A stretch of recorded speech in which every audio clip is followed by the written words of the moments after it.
My reaction to Dragonfly D15 is the subject for today's TRFM commentary. So may nag-message sa akin, ano daw opinion ko rito, no? So the Dragonfly dividend benchmark, no? That's the keyword. D15. So parang ano lang, no? Parang pinapakita lang nila paano pumili ng dividend stock ang Dragonfly. Siguro nga nila mga analyst.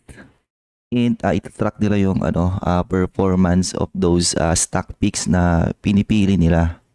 Na I think this one is a very new thing kasi I think ang tagal na ng Call Financial, hindi nila ginagawa yung ganito eh.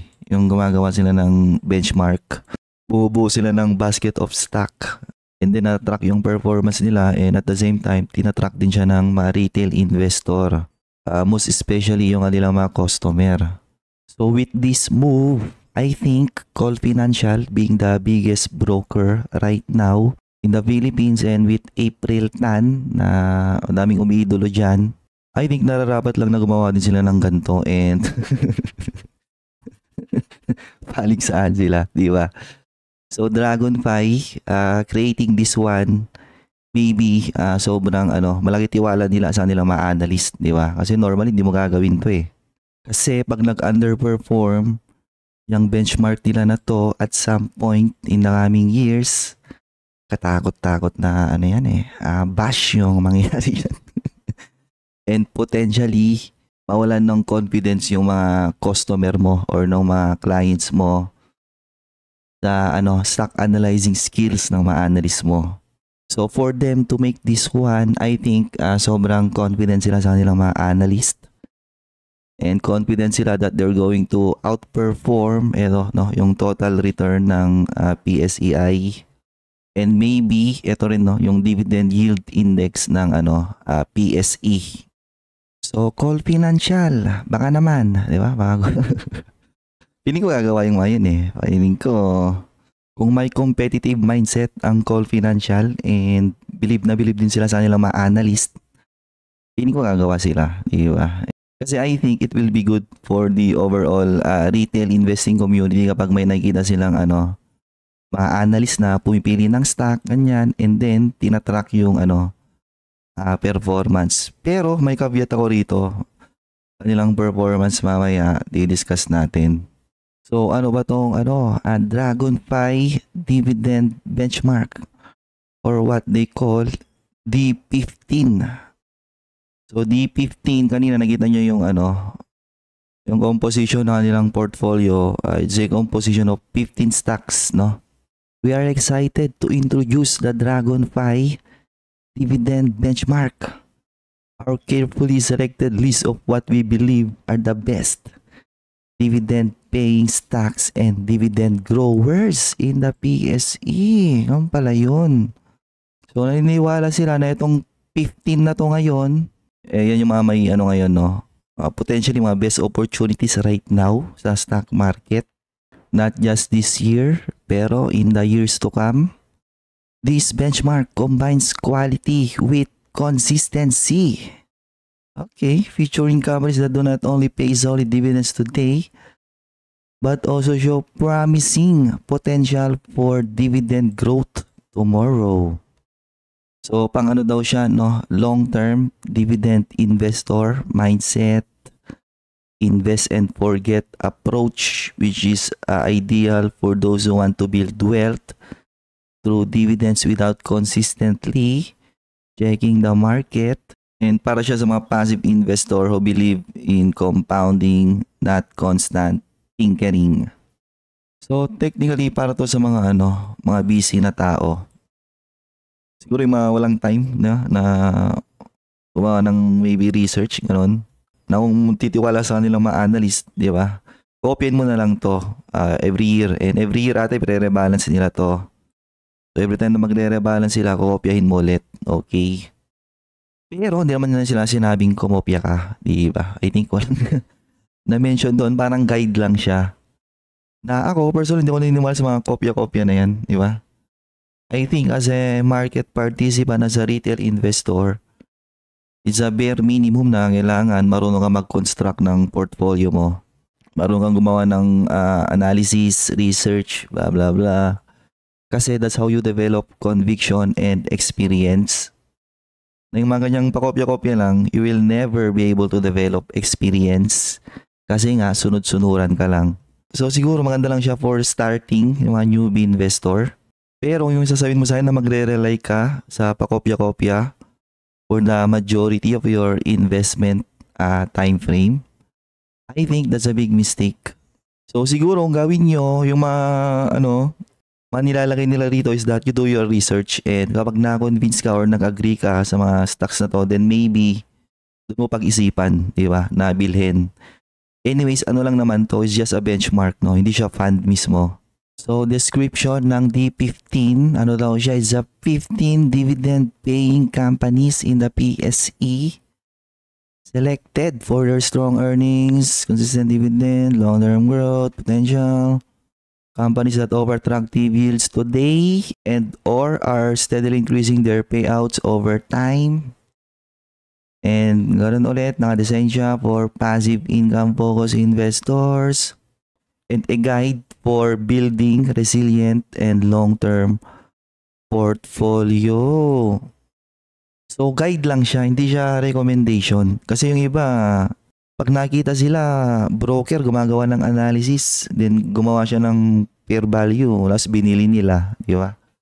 Akala nila recommendation yun eh. And kapag nagkamali yung analyst, no? Sisihin nila yung mga broker analyst. Kasi nga, guide lang siya. At the end of the day, ikaw pa rin yung gagawa ng final due diligence. And ikaw yung pipindot ng buy and sell button para walang sisihin, okay? Kasi ang mga analyst, tao lang yan. Tao lang din siya. Nagkakamali yan. Na tayo rin naman na mga retail investor, di ba? Kaya kapag gumagawa tayo ng stock picking natin, madalas din naman tayong magkamali. Nasa sa'yo na lang yun, paano mo i-manage yung portfolio mo every time na nagkakamali ka, di ba? So ito yung mga criteria nila. Okay, so kailangan daw profitable with a good financial health. Dividend payout not exceeding 70 to 80%. For rate, ang rate kasi mandated talaga yan, 90%, no, minimum. And dapat daw may dividend track record and policy. Pero yung kasi guys, no, yung policy, nagbabago yan. Depende sa fundamentals ng company. Kunyari pag ang isang business, suddenly pumunta siya into its down cycle, no, nagkaroon siya ng struggle, maybe in the short term, gawin ng mga yan, pwede lang bawin yung policy nila anytime. Like, hindi mo na sila mamimigay ng dividend para tutukan yung current issues ng company or mapag-build sila ng new asset to drive future growth. The company must have paid regular dividends for at least 3 years consecutive without payment lapses. Pero pag newly listed companies daw, may exception. Under stricter standards see below. Okay. Dapat daw may dividend growth yung business. Ngayon sa mga nandito, may mga hindi nag-grow yung dividends yung iba rito. Pero mayroon sila, letter B. May potential naman daw for future dividend growth based on Dragonfly's research and analysis. So, ito na yung mga special provisions nila, no? So, stricto sila sa mga bagong company na kapag bagong company, dapat daw may disclose na dividend policy, and based sa kanilang analysis, dapat daw maganda yung future potential ng business. Dapat daw sa kanilang IPO, sinasabi doon na may intention yung management na pag nag-grow yung business, mag-grow din yung dividend payout. And B, yung mga bago daw na companies will be scrutinized and mare-review sila every quarter. Kasi may bago dito silang nilagay eh. Kita ko na kagad eh. Ito, OGP. Ngayon, sa kanilang Facebook page, may mga data sila rito eh. Ayan no. The D15 is setting a new standard for dividend investing. Ang 5-year return daw is 86.6%, pero may caveat dyan. Maya sabihin ko, may ano rito, may nabasa ko kanina rito parang dividend yield. Something around 6% ata. Hindi ko na makita, no? Well, pwede mo i-calculate yun, i-average mo lang to. So, kanina dito, no, sa kanilang description, 15 dividend paying companies, hindi nila sinabi ano yung weighting ng mga stocks na to. So, I would assume equally weighted yung weighting nila on a certain portfolio. So, 100% divided by 15, ibig sabihin, ano sila, 6.67% portfolio allocation per stock. Okay? Na ngayon, pag in-average mo to, no, yung mga dividend yield nila rito, divided by 15, then I think lalabas din yung 6% something na yon na nabasa ko. And actually, ang nagpahatak lang ng papuntang 6% is eto. Oceana Gold, no? Kasi yung iba rito, mababa dividend nila eh. Kasi mga blue chips, di ba? Pero dahil naglagay sila ng Oceana Gold, 12.93% dividend yield, trailing 12 month, nahatak yung yield pataas, kaya pumasok siya or pumalo siya around 6% something. So mamaya magre-read ako dito sa nila. Ito yung una nilang top 15 na picks na ire-rebalance nila to every year. Nabasa ko yun somewhere eh. And eto, may nilagay silang benchmark performance. Ang lupit, no? Outperforming or massively outperforming the PSEI total return and the dividend yield. So yung green is ayun no, Dragonfly, the blue is dividend yield index, and si Kamoteng PSEI andun pa rin siya, okay? Ngayon may caveat itong total return nila na to guys, kasi you look at this, bago lang to, di ba? 3 days ago. So ibig sabihin, itong performance na to is kinuha nila yung performance nung yung top 15 picks nila na to ending ng June 13 pabalik ng 2021. Okay? And then siguro kinumpile nila yon hanggang sa lumabas yung ilan yung kanina. So doon lumabas yung 86.6% na return in 5 years compared sa PSEI na negative 1.32%. So massively outperforming the index. Pero yun, after the fact yun, di ba? Kasi nga, bago lang na-fix nila to eh. So, ang question dyan is, magiging sustainable ba yung performance nila? Yung mga stock picks ba nila moving forward, mare-replicate yung performance nila in the past? Na etong mga current top 15 picks ba nila na to ngayon? Ano daw eh? The best dividend paying stocks and dividend growers in PSE, magko-continue yung kanilang yung collective nila, no? Collective performance. Magko-continue yung kanilang momentum to beat PSEI and the dividend yield index moving forward. So mamaya balikan ko to and I will give my personal opinion on these or some of these top 15 dividend stocks. So may sinulat pa sila rito, designed for the retail investor. Ito pala sinabi nila, siya? So pala siya? Market capitalization based weights in construction. So para pala siyang PSEI. Market cap weighted. So ibig sabihin, mali pala yung sinabi ko kanina. So ibig sabihin, ang pinakamalaki ngayon dito is parang si ICT. Di ba? Close to 1 trillion in market cap. Followed by Meralco. Tama ba? Kaya pala maganda performance niya for the past 5 years kasi kung market cap weighted to, ang nagdala ng performance niya yung mga malalaking company rito, which is ICT, Meralco, tsaka BPI. Pero, according to them, kapag isang investor who wants to build their own dividend portfolio, as a guide, itong D15 nila, ang ine-encourage nila is equal weighted, which is yun yung sinabi ko kanina. So, ang reason is liquidity reason, liquidity issue. Kunyari, pera mo 10K lang, di ba? Eh, ang pinakamalit dito, kunyari, according to them, zero eight, no? 0.64%. So, 0.64% times, kunyari, 10,000 pera mo or 10,000 yung ini-invest mo per month. So, so bibigyan mo ng 64 na allocation, 64 pesos na allocation ng C-rate.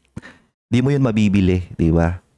Meanwhile, kapag 1 million yung pera mo, may chance ka na mabigyan ng allocation si C-rate. Kunyari, 1 million yung nilalaglag mo per month, no? Mabigyan mo siya ng 6,400 na allocation per month. Possible yun. Ngayon, dahil ang target nila is yung mga mag-uumpisa pa lang na retail investor, equal weighting, ibig sabihin, kunyari, may 10,000 ka. 10,000 per month yung i-invest mo. Siguro for that month, hatiin mo to lagi, no? Kunyari, per month, dalawa yung bibilhin mo. So, yung 5,000, bibili mo sa isa rito, then yung another 5,000, bibilhin mo yung isa rito, and then on the next month, ganun ulit, yung iba naman yung bibilhin mo, hanggang sa mabuo mo yung portfolio na to, and on the succeeding months or years, pagpapanday-pandayin mo lang lagi yung kanilang equity value, okay? Or yung kanilang market value. Ganun yung idea ng equal weighting para ma-address yung liquidity issue sa mga mga may malilit na capital. Ngayon, kung equal weighting yung ginawa mo, syempre magbabago yung mo dito, yung magiging total return mo compared sa market cap weighting na portfolio, kung sino yung mas magiging maganda yung total return. Well, only time will tell, di ba? Di mo yun masasabi sa una. Masasabi mo yan after 10 years, 20 years, ganon. And bukod dito, may pa daw sila. Ano to? Dividend Harvest Portfolio. Lupit, no?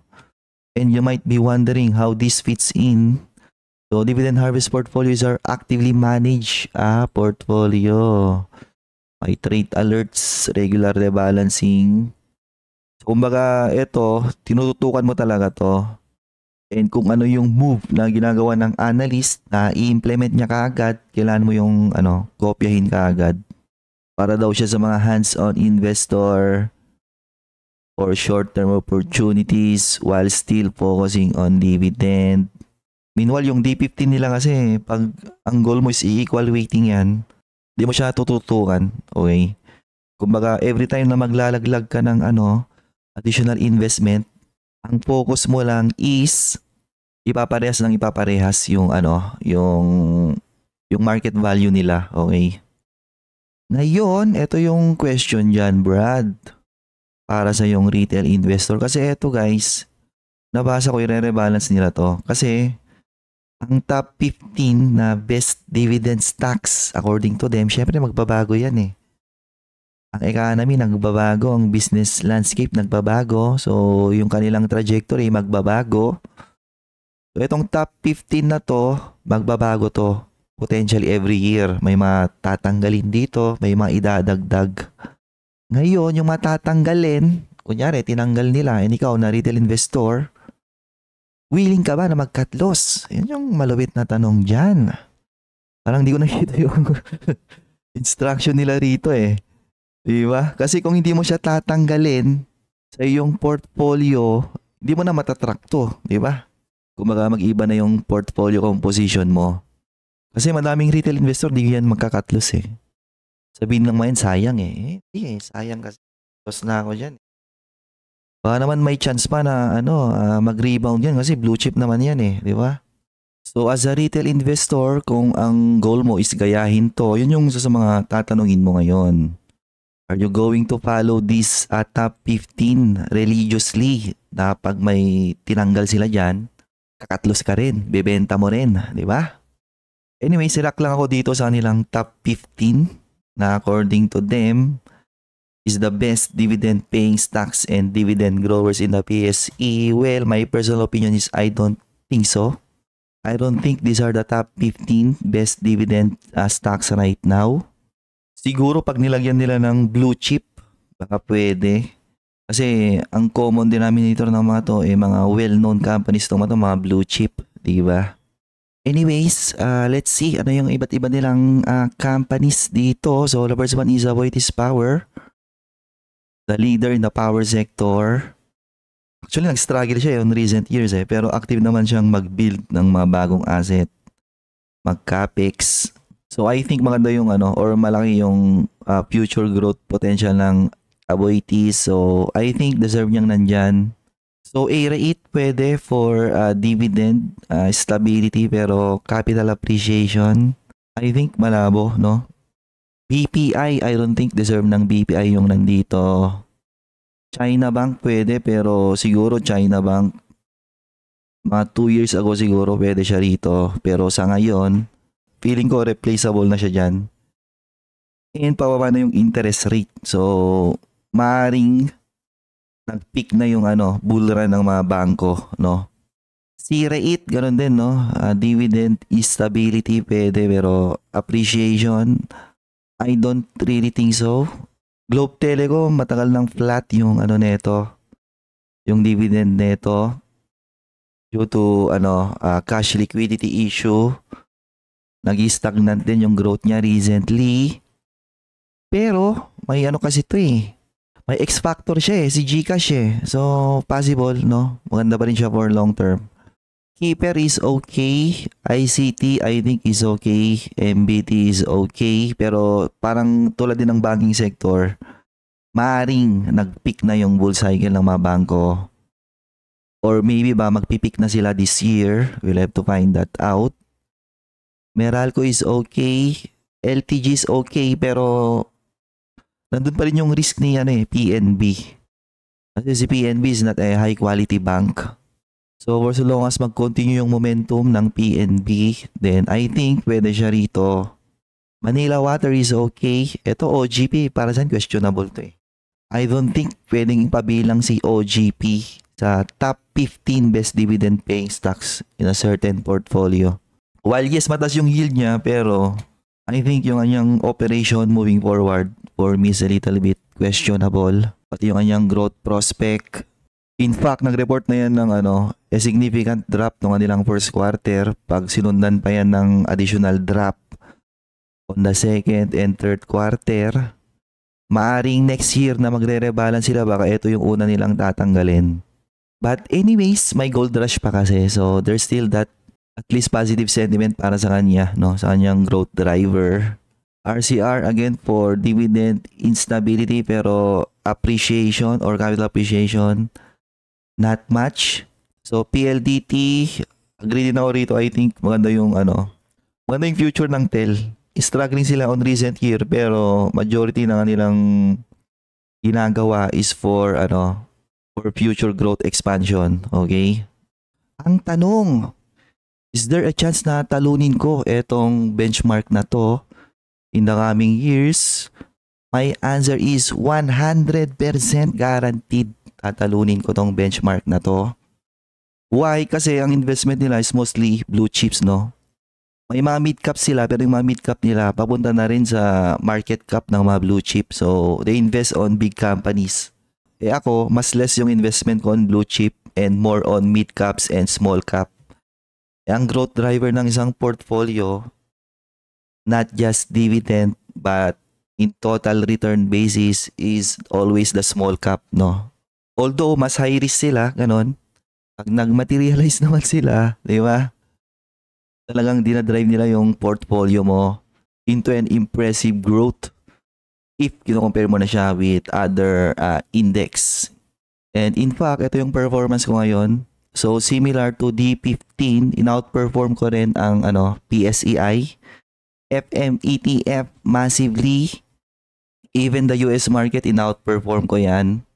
And yung performance ko, matagal ko na yung dinidiscuss on my channel. Actually, dinidiscuss ako dati Kung matagal ka na sa channel ko, even my broker generated statement, sinashare ko dati.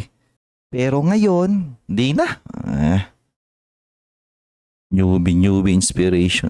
Pare-pare sa mga newbie yan. Mga newbie, gagawin nila yung ano yung gusto nila. That's the bottom line, okay? Anyways, I think that's it. So, I think okay siya as a guide and I'm just hoping na gumawa din yung Call Financial ng kanilang sariling version para mas ma-curious yung mga retail investor. Uy, etong si D15, nandito yung mga stocks niya, ba't kay Call Financial iba yung kanya, di ba? Para ma-trigger silang mag-isip, mag-compare, ganon, gumawa ng extra research. Hindi yung kopya lang sila ng kopya, di ba? Ang tanong, papalag ba ang Call Financial? Yan, titingnan natin. Papalag ba si April Tan?